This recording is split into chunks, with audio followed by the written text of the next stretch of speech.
Hari ini kita akan melanjutkan dari apa yang kita bicarakan kemarin mengenai nama-nama Allah.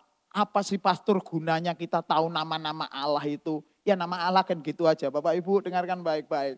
Allah yang kita sembah itu adalah Allah yang luar biasa.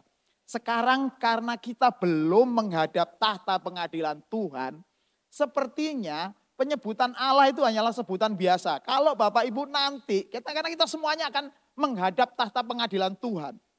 Bapak Ibu akan bisa merasakan kegentaran orang-orang yang ketika berhadapan dengan Tuhan, mereka tidak menganggap bahwa Tuhan itu Allah yang luar biasa. Hanya menganggap Tuhan ya semacam sesuatu yang menolong hidup kita lah. Kita sembah-sembah, kita beri pujian, kita kemudian kasih persembahan. Dan kita berharap Allah nanti akan ngopeni hidup kita, akan memelihara hidup kita. Padahal Bapak Ibu perlu tahu bahwa kekuatan Tuhan itu luar biasa. Kenapa sampai bangsa Israel tidak diizinkan sama sekali untuk melihat Allah-Allah yang lain. Untuk menyembah Allah-Allah yang lain. Karena Allah-Allah yang lain adalah Allah yang mati. Dan hanya Elohim Yahweh adalah Allah yang hidup. Yang menolong bangsa Israel. Sampai sekarang ini Bapak Ibu bisa melihat bagaimana bangsa Israel itu sampai sekarang pun memiliki kekuatan yang dahsyat. Itu bukan karena mereka hebat. Bukan, sama sekali bukan. Bangsa Israel sama seperti kita. Makannya juga makan paling gandum, nasi, roti dan lain sebagainya.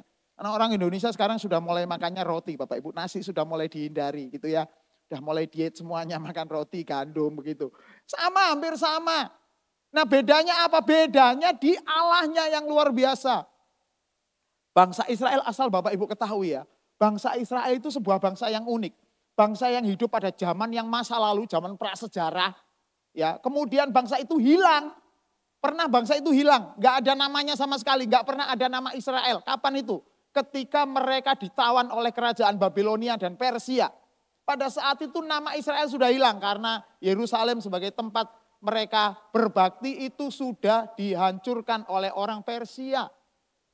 Nama Israel sudah tidak ada, tetapi kemudian nama itu Tuhan munculkan lagi.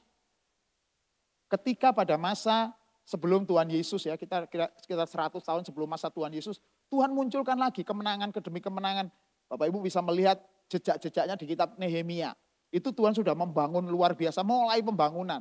Nah, kemudian masalahnya di kitab kita itu tidak dijelaskan karena kita berhenti di kitab-kitab ketika pembebasan bangsa Israel. Zamannya Nehemia, Ezra gitu ya. Nah, kalau Bapak Ibu membaca sejarah bangsa Israel dari kitabnya teman-teman kita Katolik Deuterokanonika itu ada kitabnya, tapi itu tidak merupakan bagian dari kanon kitab. Jadi kalau orang yang suka baca aja boleh kalau baca, kalau saudara enggak sebaiknya jangan. Nah di kitab itu diceritakan Tuhan itu membangkitkan Israel secara luar biasa. Nah kemudian eskalasinya sudah mulai naik pada zaman Yesus. Dan kemudian jedok lagi, turun lagi ketika tahun 70 Bait Allah dihancurkan oleh orang-orang Romawi, oleh Jenderal Titus. Sehingga bangsa Israel pada saat itu tuh ngalami naik turun. Bangsa Israel ya. Tetapi Bapak Ibu lihat sekarang, orang Israel, bangsa Israel hampir menjadi bangsa yang sangat menguasai dunia ini. Perekonomian dunia dikuasai mereka, internet dikuasai mereka. Jadi sekarang ini hampir semua bidang dikuasai bangsa Israel. Kenapa? Karena orang hebat? Enggak. Karena mereka punya Allah yang luar biasa. Dan sampai sekarang mereka tidak pernah membuang Allah yang mereka sembah. Even ada orang-orang yang memiliki penyimpangan seperti LGBT juga ada di Tel Aviv itu, ada kelompok-kelompok LGBT di sana, kemudian ada orang-orang yang ateis nggak percaya, ada, tetapi jumlahnya itu sangat minim. Mayoritas orang Israel itu mereka itu menyembah Allah yang benar yang mereka kenal dengan Adonai, dengan nama Adonai. Mereka tidak berani menyebut nama Yahweh. Kita boleh-boleh saja karena kita bukan orang Israel. Tetapi bukan sebuah kewajiban harus menyebut nama Yahweh, bukan. Nah dari sini Bapak Ibu ketahui betapa luar biasanya Allah kita. Dan kita akan nanti melihat bagaimana Allah yang luar biasa itu yang pernah tinggal di kehidupan bangsa Israel.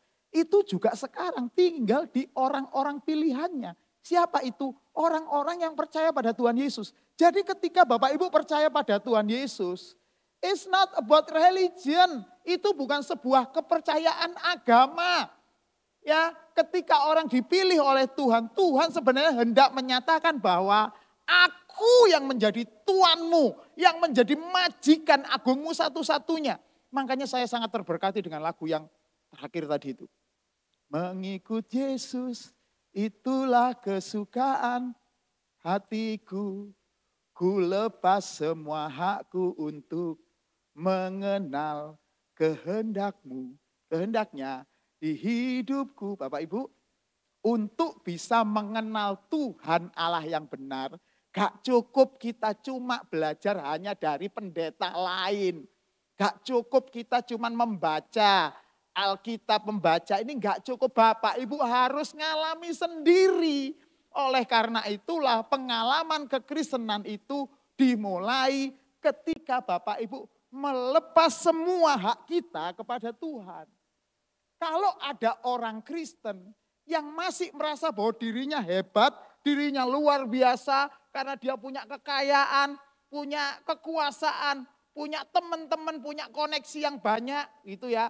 Kenal sama markas besar gitu ya, kenal sama orang dalam gitu. Mereka merasa hebat, saya mau kasih tahu tidak akan pernah mengenal Tuhan yang benar. Karena untuk mengenal Tuhan yang benar, kita harus melepaskan seluruh hak kita. Nah itu yang dilakukan bangsa Israel Bapak Ibu. Ketika bangsa Israel keluar dari tanah Mesir dan kemudian pada saat itu mereka sama Tuhan diajak jalan-jalan ke padang gurun 40 tahun. Sebenarnya yang Tuhan lakukan, Tuhan hendak memberitahu betapa rapuhnya mereka kalau tanpa Tuhan. Kalau saja mereka mau jalan gitu aja dari Mesir ke Yerusalem, ya Kanaan pada saat itu Yeriko, itu jaraknya paling cuma 4-5 hari selesai. Tapi Tuhan puter-puter 40 tahun, kenapa? Karena Tuhan hendak membangkitkan di bangsa Israel bahwa mereka harus melepas seluruh kehendak mereka, seluruh hidup mereka untuk mengenal Allah yang benar. Kenapa harus mengenal Allah yang benar? Supaya tahu bahwa kekuatannya bukan dari mereka yang hebat. Itu Bapak Ibu. Nah hari ini kita akan belajar satu tema yang luar biasa yaitu Immanuel. Nah kita akan belajar mengenai kata Immanuel. Di sini sudah saya kasih tulisan God with us. Begitu ya. Tuhan yang bersama-sama dengan kita.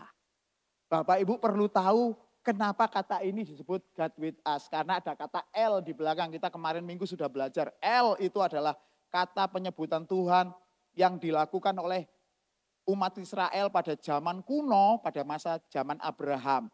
Sebutan El itu adanya yang paling banyak pada zaman Abraham. Orang pada saat itu menyebut Tuhan yang Maha Besar itu semuanya dengan kata El.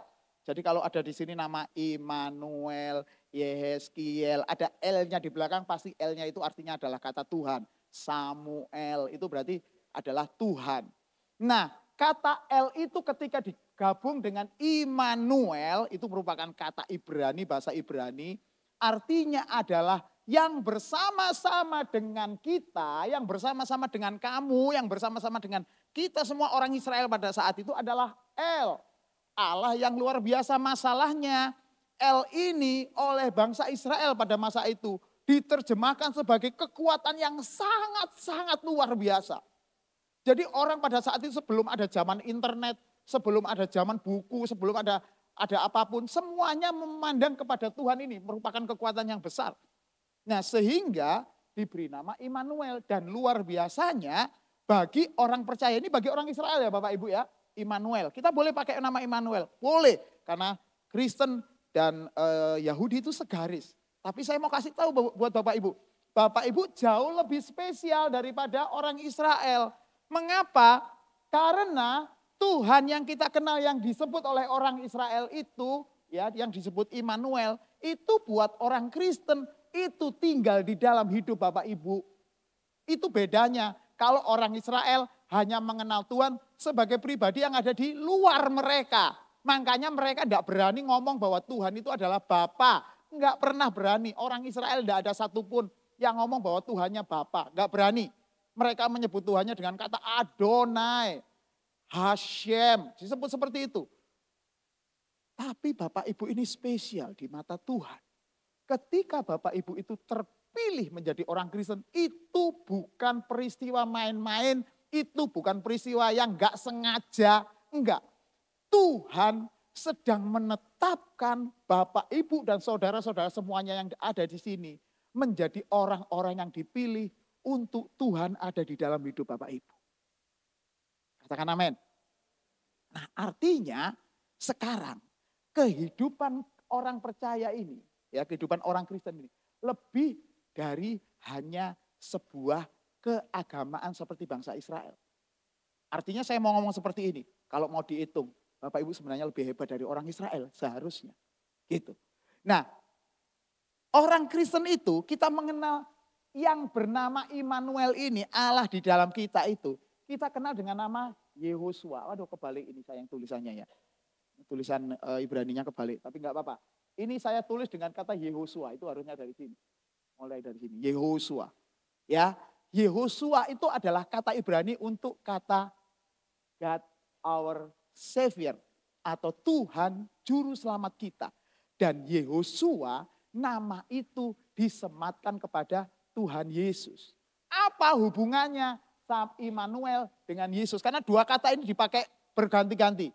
Di dalam perjanjian lama ya akan lahir seorang anak laki-laki, namailah dia Immanuel. Di dalam perjanjian baru ada Immanuel, tapi ada juga kata Yesus. Apa bedanya? Bedanya di sini Bapak Ibu.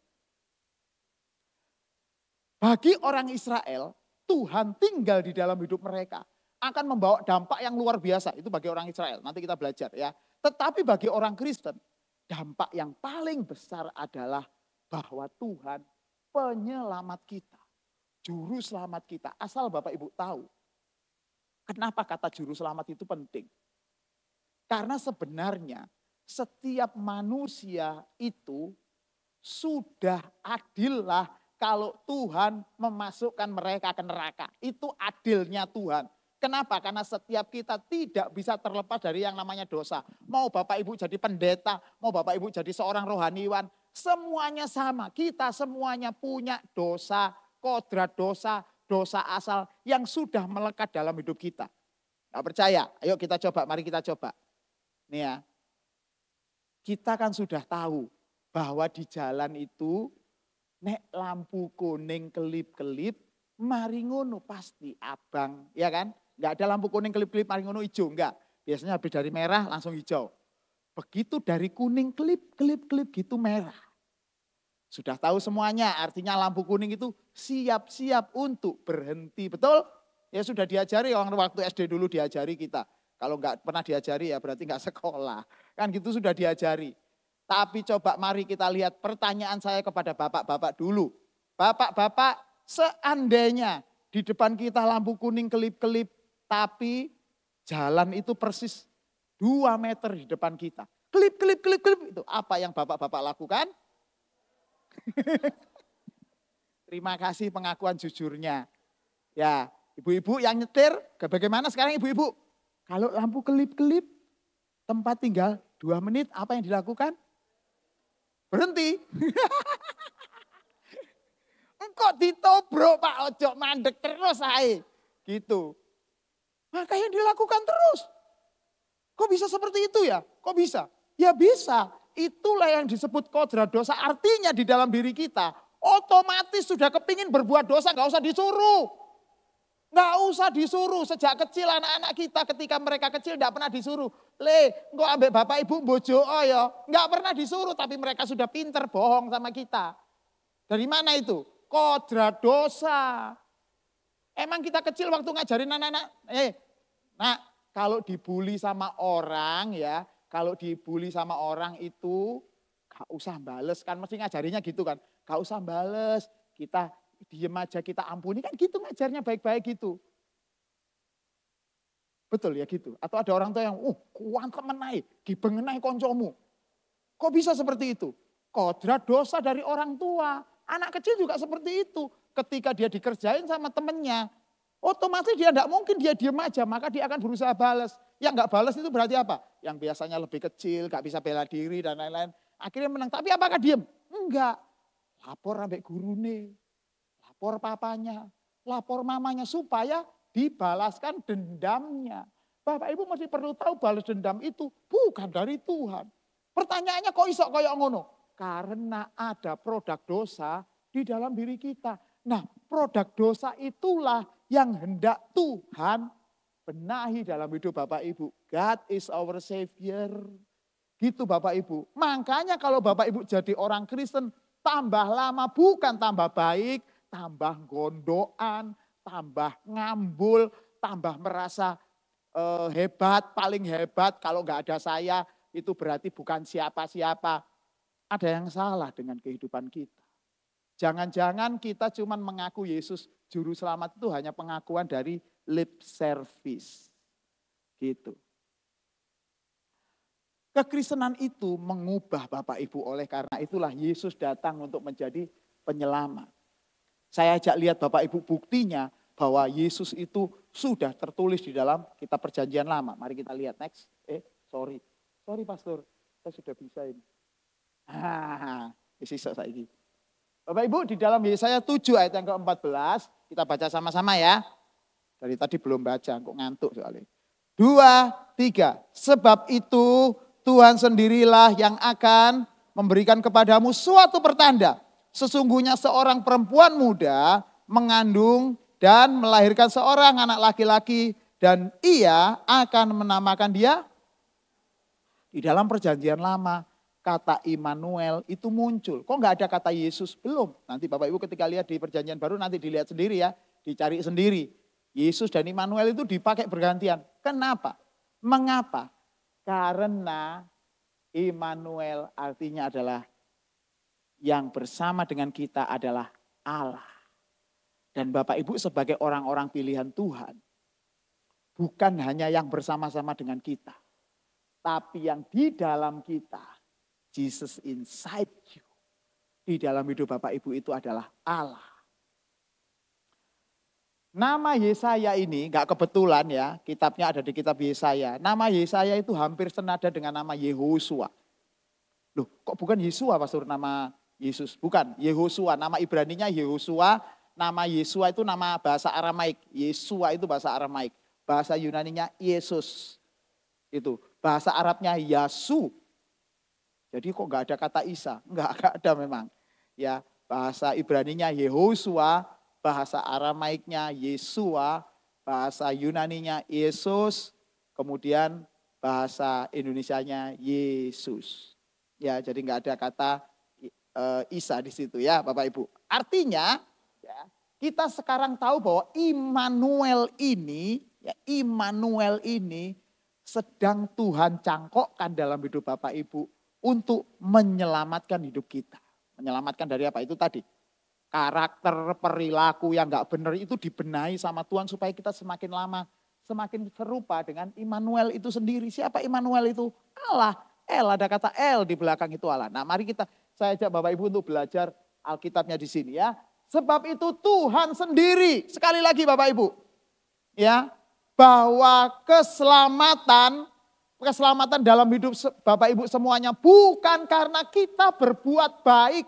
Mau berbuat baik sebaik apapun percuma, karena itu tidak masuk standar kebaikan Allah. Orang dunia yang tidak mengenal Yesus bisa tidak berbuat baik? Bisa, tapi standarnya bukan standar yang Tuhan inginkan. Oleh karena itulah untuk orang bisa melakukan perbuatan baik, orang harus mengenal Yesus dulu. Nah mengenal Yesus itulah orang itu diselamatkan. Di titik orang mengenal Yesus, orang kepingin tahu Yesus dan kemudian mengundang Yesus masuk dalam hidupnya. Di titik itulah orang itu diselamatkan. Jadi sekali lagi saya bilang, keselamatan dalam diri kita bukan karena kita berbuat baik. Tapi semuanya karena Tuhan, kehendak Tuhan. Lagian yiten Adonai, di sini ada kata Adonai. Nah yang luar biasa nih Adonai ya, kata Adonai itu di sini. Nah Adonai tidak digunakan kata Tuhan, T-U-H-N besar. Enggak, karena apa? Ini penyebutan nih. Penyebutan yang disematkan kepada Yesus juga. Adonai, majikan agung satu-satunya. Itu. Nah yang lebih luar biasa di sini dikatakan di sini. Sesungguhnya seorang perempuan muda akan mengandung dan melahirkan seorang anak laki-laki dan iya. Bapak Ibu perhatikan ya kata iya. I-nya besar apa kecil? I-nya kecil. Saya penterlengi bolak-balik. Harusnya kan kalau Tuhan tadi yang melakukan, maka selanjutnya harusnya kata Tuhan juga. Ternyata enggak. Ternyata ada kata I kecil di sana. I kecil ini bukan menunjuk kepada Tuhan, tapi menunjuk kepada perempuan ini. Jadi ceritanya gini. Tuhan yang akan mendatangkan keselamatan Tuhan yang akan mengirim keselamatan Immanuel itu. Tetapi manusialah yang memberi nama. Artinya manusialah yang harus mengalami atribut Tuhan di dalam dirinya. Ketika di dalam kekristenan kita memberikan nama, artinya kita juga mengalami apa yang kita beri nama itu. Minggu pertama yang lalu kita belajar tentang Elroy. Elroy itu disematkan oleh seorang perempuan di dalam Alkitab Perjanjian Lama yang namanya Hagar. Kenapa? Karena pada saat itu Hagar sedang diusir oleh Sarah dan dia melihat Tuhan menolong dia. Makanya dia mengatakan Elroy, Tuhan yang menolong. Semua kata-kata di dalam Alkitab ketika berkenaan dengan pribadi atau atribut Tuhan. Mau El Shaddai, mau Elroy, mau Jehovah Jireh, Jehovah Rafa. Harus pernah dialami oleh seseorang. Itu. Nah, Tuhan inilah yang sedang menyatakan kepada mereka, aku akan memperkenalkan namaku, memberikan namaku, aku akan memberikan Immanuel, memberikan kepadamu, tapi kamu harus ngalami. Jadi kalau ada orang Kristen tidak pernah mengalami Tuhan menolong, Tuhan menyertai, karena apa? Karena dia percaya pada kekuatannya sendiri, bahwa dirinya hebat, paling luar biasa, gak bisa dikalahkan, gak mau dibentuk. Kayaknya orang ini lebih baik gak jadi Kristen deh. Karena percuma. Nah, agama-agama yang lain pengajarannya gak sama seperti kekristenan.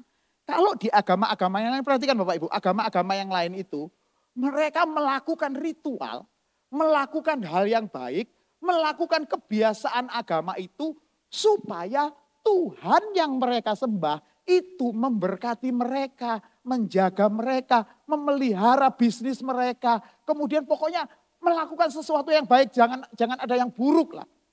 Tetapi kekristenan enggak gitu. Kekristenan bukan demikian. Saudara mengenal Tuhan dulu, mengingat apa yang Tuhan lakukan, ngalami supaya kita nanti semakin tahu bahwa kekuatan kita itu berasal dari Tuhan. Kalau yang di agama-agama, kan saya sudah ngasih Tuhan saya. Sudah memberikan persembahan kepada Tuhan saya. Layak dong kalau saya ditolong sama Tuhan. Itu agama yang lain. Kalau dalam kekristenan tidak. Mau saudara ngasih atau tidak, yang penting Bapak Ibu mengenal Tuhan itu. Dan Tuhan itu hidup dalam hidup kita. Dan kita memiliki karakter yang sekarakter dengan Tuhan. Tuhan akan pasti memberkati kita. Amin. Seperti lagu. Burung di udara, Tuhan pelihara karena kasih-Nya. Ingat ya, burung di udara. Saya sudah berkali-kali firman di tempat ini. Burung di udara ngapain Bapak Ibu? Ngapain burung di udara? Terbang melakukan sesuatu. Jadi berkat Tuhan, penyertaan Tuhan hanya ada di dalam kehidupan orang yang do something. Gak tinggal diam, gak leyeh-leyeh. Lagunya juga sudah benar. Burung di udara Tuhan pelihara. Bukan burung leyeh-leyeh nang tiang listrik yang Tuhan pelihara. Ya, burung di udara melakukan sesuatu yang akan Tuhan pelihara. Ada satu kata yang menarik di sini, yaitu kata Immanuel. Kalau dalam bahasa Indonesia Immanuel cenderung digabung. Immanuel. Nah, dalam bahasa Ibrani itu dipisah. Mengapa? Supaya kita tahu bahwa kekuatan itu benar-benar berasal dari Tuhan. Kata El di sini artinya adalah Tuhan. Artinya di ayat ini sedang memberitahukan baik kepada orang Israel maupun kepada Bapak Ibu sebagai orang-orang pilihan bahwa yang beserta dengan kita itu adalah Allah El. Allah yang disembah orang Israel dan disembah oleh orang Kristen adalah Allah yang sama. Itu. Seberapa besar Allah yang kita sembah itu? Mari saya ajak Bapak Ibu untuk melihat. Saya sengaja memberikan tulisan dengan menggunakan bahasa Ibrani bukan untuk gaya-gayaan, bukan. Supaya Bapak Ibu tahu bahwa betapa luar biasanya Allah yang disembah oleh orang Israel. Yang sampai sekarang memelihara orang Israel. Yang sampai sekarang membuat orang Israel menjadi bangsa pilihan. Bangsa yang luar biasa. Dan Allah yang sama itu tinggal di dalam hidup Bapak Ibu yang merupakan orang-orang pilihan. Nah, saya mau kasih tahu. Kata Yahweh sendiri, ini kata Yahweh ini bacanya Yahweh ya, harusnya YHWH. Tapi kebiasaan orang Israel ya membacanya dengan Yahweh, itu di abad 16. Sampai sekarang orang Israel nggak tahu gimana membacanya. Ketika mereka bertemu dengan huruf Yod, He, Waf, He, mereka akan membacanya dengan Adonai. Oke, baik, karena kita bukan orang Israel, kita bisa membaca dengan kata Yahweh. Kata Yahweh sendiri artinya adalah Sovereign Lord, artinya adalah Tuhan yang berdaulat. Jadi pengalaman pertama buat Bapak Ibu yang mengenal Yesus sebagai Tuhan. Yang mengenal Allah yang kita sembah sebagai Tuhan dan Juru Selamat. Karena Yesus dan Allah adalah sama. Bapak Ibu harus tahu bahwa yang berdaulat di dalam diri kita itu Tuhan, bukan diri kita. Ketika kita menjadi orang Kristen, menjadi orang percaya, bukan hanya sekedar memindahkan dari agama Tuhan yang dulu menjadi agama Tuhan yang ini, bukan. Tetapi ketika kita percaya pada Tuhan, maka yang berdaulat dalam hidup Bapak Ibu sekarang adalah Tuhan, bukan saya sendiri. Prinsipnya seperti itu. Nah, banyak orang masih gagal paham ketika masuk ke Kristenan. Dia berpikir ketika masuk di dalam kekristenan dia bisa mengkontrol Tuhan. Dia bisa mempengaruhi Tuhan sesuai dengan kehendaknya. Enggak bisa, Pak. Enggak bisa, Bapak Ibu. Yahweh itu artinya adalah Tuhan yang berdaulat, sovereign God. Artinya ketika Bapak Ibu percaya kepada Tuhan Yesus, sekarang yang menjadi Tuhan dalam hidup kita sudah bukan kita lagi. Kita suka-suka, mau punya uang, mau dibelanjakan suka-suka, mau dibelanjain pamer, beli mobil baru, beli rumah baru, bukannya enggak boleh. Tapi kalau itu untuk kemuliaan Tuhan silakan. Tetapi kalau untuk pamer, lebih baik Bapak Ibu pikirkan, pakai itu untuk membela nama Tuhan. Ketika Tuhan memberkati Bapak Ibu, yang berdaulat di dalam diri kita itu bukan diri kita. Jangan dipakai suka-suka, apalagi kalau diberkati Tuhan, sampean mikir kawin maneh. Halo Bapak-bapak, di sini enggak ada ya? Enggak ada, ya enggak ada yang ngaku. Gitu. Ada di sini yang mau kawin lagi Bapak-bapak, jangan ya. Nah, ketika Tuhan memberkati, itu bukan duit kita yang Tuhan pakai. Itu bukan duit milik kita. Itu segala sesuatunya Tuhan yang lakukan untuk kita. Maka ketika ada orang percaya pada Tuhan Yesus Kristus pakai kalung salib kayak saya gini nih, malah luwe gede, tambah asik gitu ya. Nggak akan ada gunanya kalau Bapak Ibu masih punya kontrol terhadap diri sendiri. Aku pengen apa ya sak karepku. Itu masalahnya. Oleh karena itulah ketika kita percaya bahwa Tuhan kita adalah Elohim Yahweh, ini seperti ini. Artinya kita juga tahu bahwa dia sedang berdaulat dalam hidup kita. Jangan pernah bilang Yahweh, Elohim, Yahweh atau Yahweh. Bahwa yang berkuasa dalam hidup kita Allah. Kalau bahasa Indonesianya Allah itu ya. Kalau kita masih ingin berdaulat sama diri sendiri. Gak bisa. Yang kedua. Ya. Yehova, ini bacanya Yehova Rafa. Yehova Rafa itu adalah artinya Allah yang menyembuhkan engkau. Peristiwa ini terjadi ketika bangsa Israel mengalami penyakit sampar dan seluruh orang Israel mengalami penyakit sampar. Baru pada saat itu Musa berkata, Tuhan kau adalah Allah penyembuhku. Maka Tuhan memberikan tembaga, ya, semacam ular yang berasal dari tembaga ditancapkan di tengah-tengahnya bangsa Israel. Bangsa Israel sembuh. Pengalaman. Jadi artinya ketika kita tahu bahwa Allah itu bisa menyembuhkan kita, itu bukan kita cuman berharap bahwa Tuhan nyembuhin kita, enggak. Saudara harus ngalami peristiwa-peristiwa di mana Tuhan menyembuhkan Bapak Ibu. Saya mau kasih tahu Bapak Ibu. Ketika Tuhan berkata, I'm Yehova Rafa atau aku adalah Yehova Rafa. Kesembuhan yang terjadi adalah menurut cara pandang Tuhan. Bukan cara pandang kita. Kalau kita itu, orang sembuh itu ya, bagi kita, orang sakit darah tinggi, mari ngono disembuhkan darahnya saiki dadi rendah. Diabetes berdoa, kemudian diabetesnya direndahkan. Itu kan cara pandang kita. Tuhan mandangnya tidak seperti itu. Kesembuhan yang Tuhan maksudkan itu adalah kesembuhan rohani dalam hidup Bapak Ibu. Jadi ketika Bapak Ibu sudah tahu bahwa awake iku kena hipertensi, ojo maneh mangan bebek. nek perlu mangan kambing, itu sudah waktunya berhenti.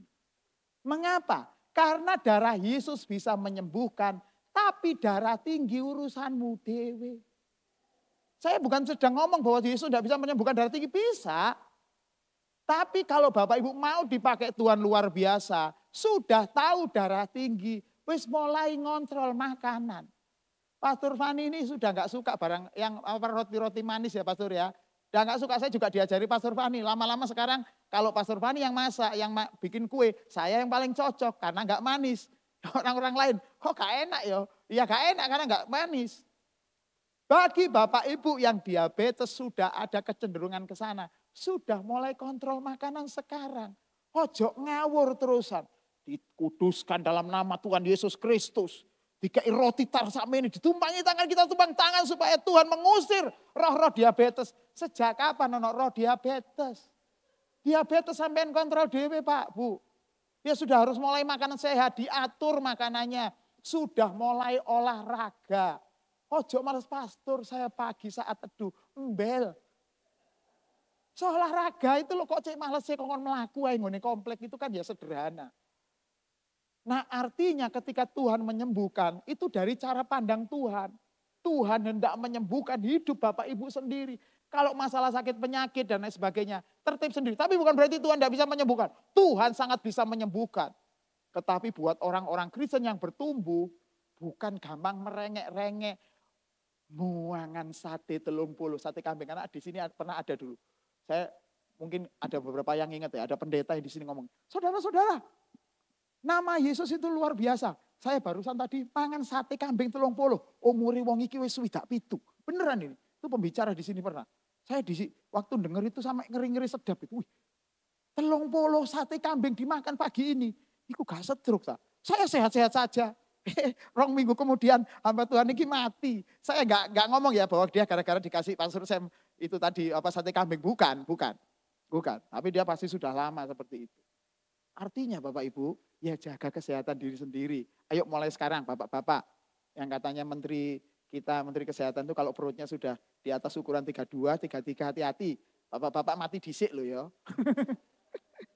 Katanya gitu. Makanya sekarang jaga ya. Allah penyembuhku, Jehovah Rafa. Nah cara pandang Tuhan itu ketika menyembuhkan Bapak Ibu itu rohaninya yang disembuhkan. Terbukti apa? Ketika orang sampai dalam kondisi lembah kekelaman pun Tuhan ada di sana. Kenapa? Ini Jehovah Rafa ini. Kenapa? Karena pada saat orang berada di dalam lembah kekelaman, kalau bersama-sama dengan Tuhan, dia tidak perlu takut bahaya, tidak perlu takut nanti hidupnya kayak apa. Kok aku mati ya apa?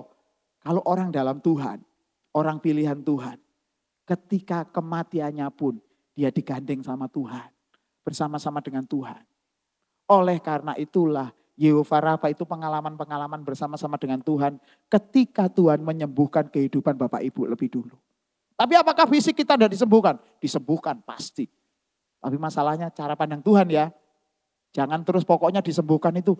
Aku wis berdoa encokku iki lho wis 2 tahun tak doano gak mari-mari. Lho sampean salahi dhewe makane tak pijet gitu loh. Ojo terus mari ngono tiba-tiba kepingin moro-moro mari. Tidak bisa. Ya, nangkep Bapak Ibu ya. Nah, yang ketiga adalah El Shaddai. Kita sering nyanyikan ya. El Shaddai itu katanya Tuhan Maha Kuasa, boleh. Tapi sebenarnya arti harafiahnya adalah El Shaddai itu adalah Tuhan yang mencukupi Bapak Ibu.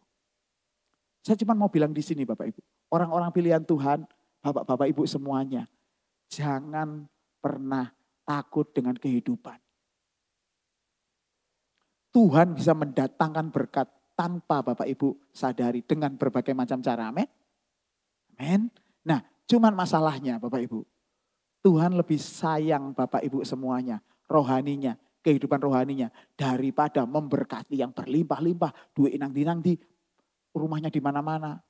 Tuhan gak terlalu tertarik dengan itu. Karena yang Tuhan sembuhkan, ingin sembuhkan hatinya Bapak Ibu.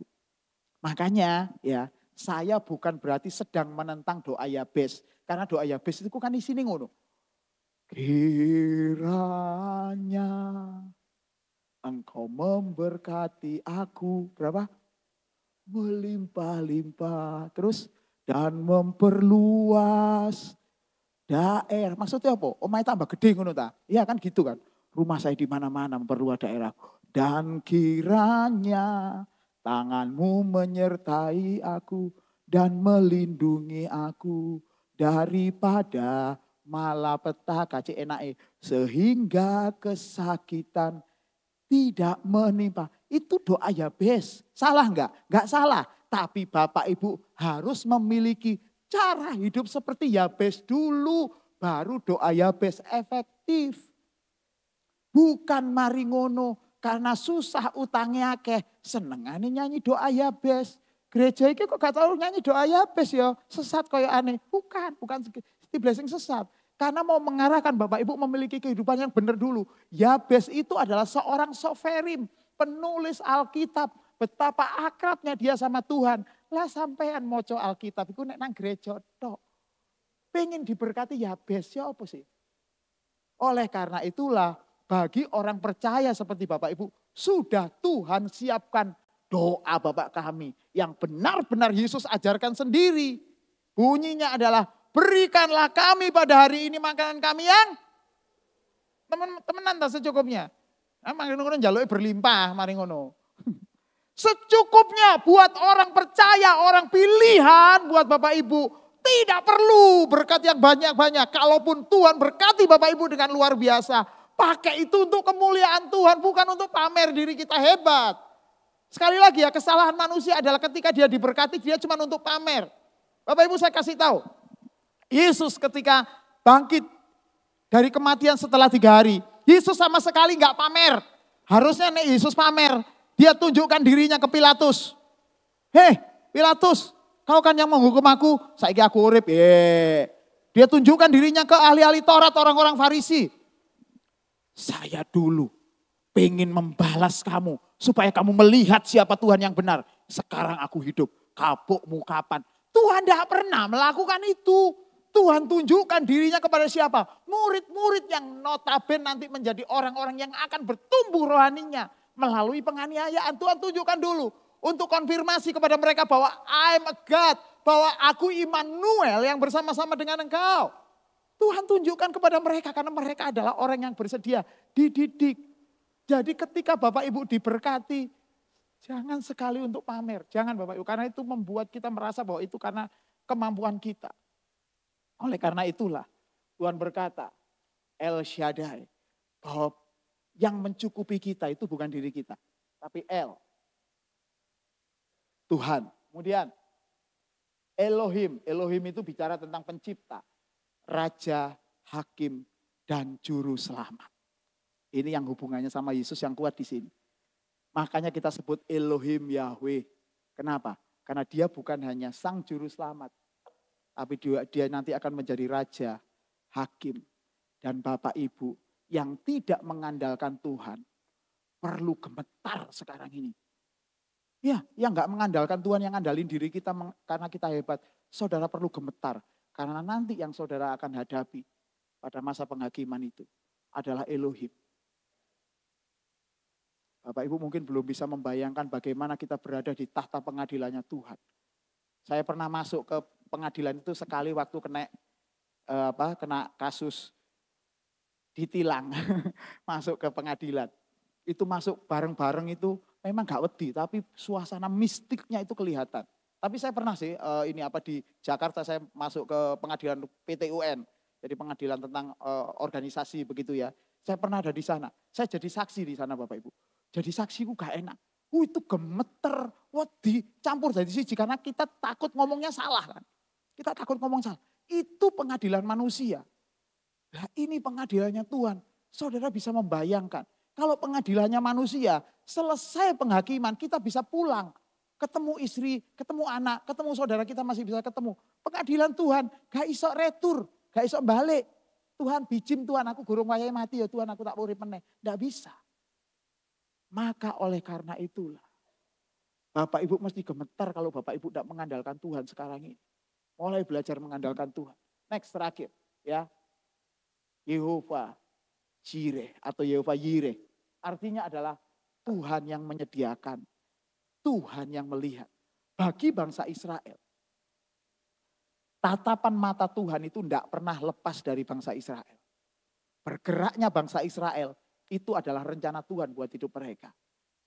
Begitu juga buat Bapak Ibu, bagi orang-orang pilihan.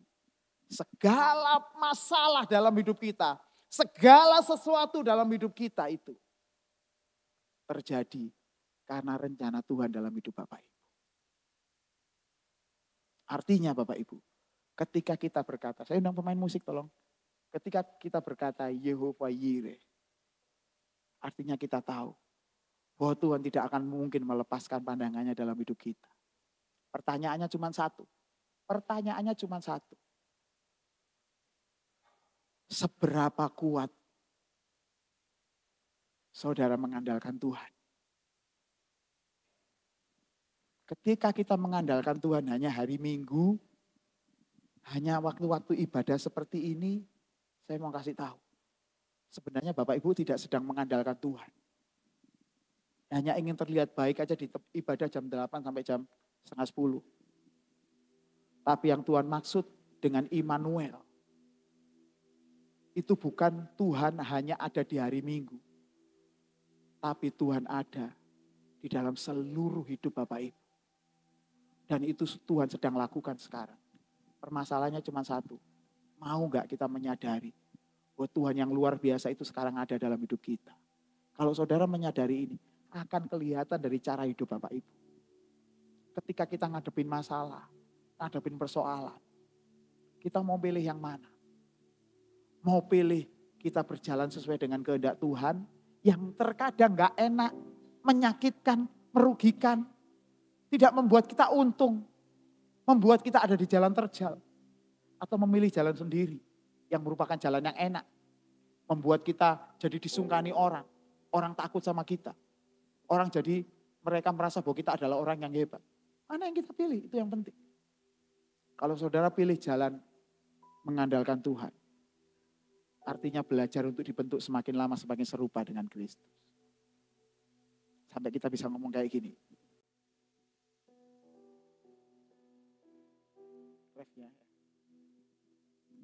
Yahweh Rafa Elohim Shaddai Jireh Adonai, Kau hadir di sini. Dengar baik-baik Bapak Ibu. Lagu ini bukan cuma kita ngucapin Yehova Rafa Jireh. No. Tuhan itu sekarang sedang ada di dalam hidup Bapak Ibu. Dan itu akan bisa bekerja luar biasa dalam hidup Bapak Ibu. Jika kita mengandalkan Tuhan, bukan kekuatan kita. Bagi berdiri yuk, kita nyanyikan sama-sama. Yahweh Rafa Elohim Shaddai Jireh Adonai, Kau hadir di sini. Mulai angkat hati kita kepada Tuhan, sama-sama katakan Yahweh, Yahweh. Jangan cuma menyebut, tetapi jadikan lagu ini hidup di dalam hidup kita. Allah yang Elohim, Shaddai, Jireh, Adonai itu ada dalam hidup Bapak Ibu semuanya. Adonai, Kau hadir di sini. Sekali lagi, angkat wajah kita ke arah Tuhan, katakan Yahweh Rafa, Yahweh Rafa Elohim Shaddai Jireh Adonai, Kau ada di sini. Come on, say it. Yahweh Rafa, Yahweh Rafa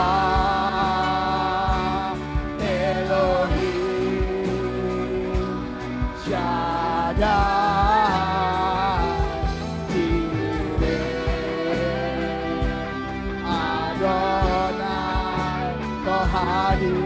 Bapak Ibu yang pernah ditolong Tuhan, yang pernah merasakan jamahan Tuhan yang luar biasa, nyanyikan lagu ini dengan luar biasa. Rabbah Elohim Shaddai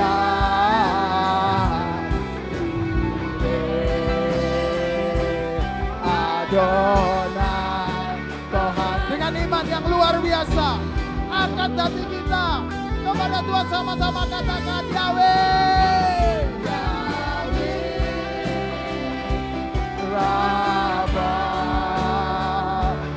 Elohim, Shaddai, Jireh, Adonai, Kau ada di sini. Bapak Ibu, saya minta waktu sebentar aja untuk kita semua tutup mata di tempat ini. Kalau ada Bapak Ibu, semua adik-adik semuanya yang memiliki kerinduan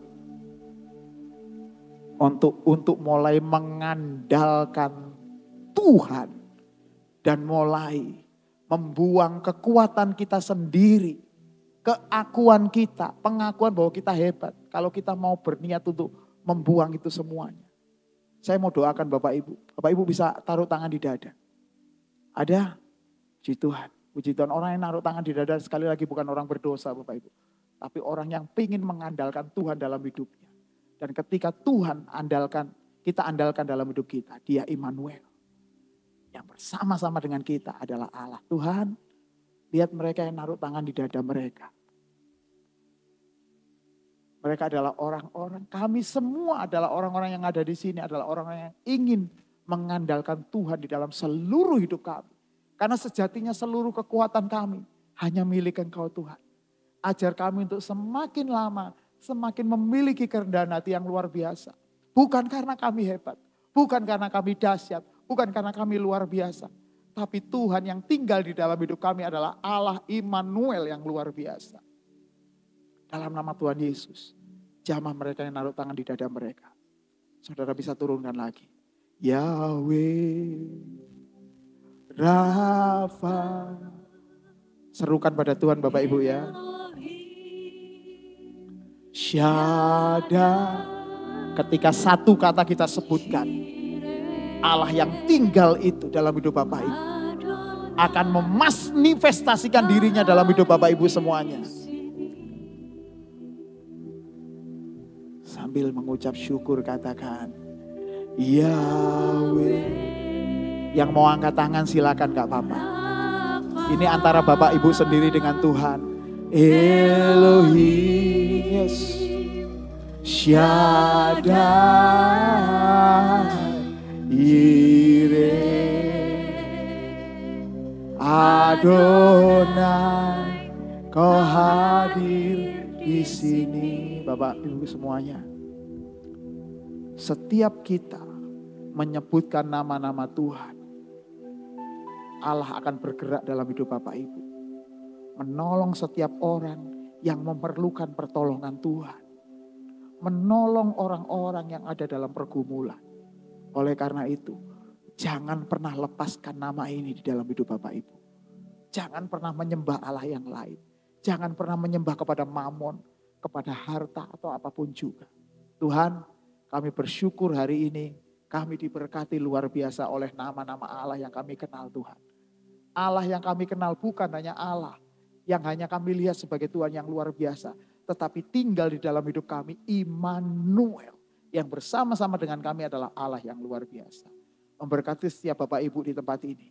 Orang-orang yang hadir baik mereka yang menyaksikan ibadah ini maupun yang akan menyaksikan di YouTube nanti, berkati mereka dengan cara yang luar biasa.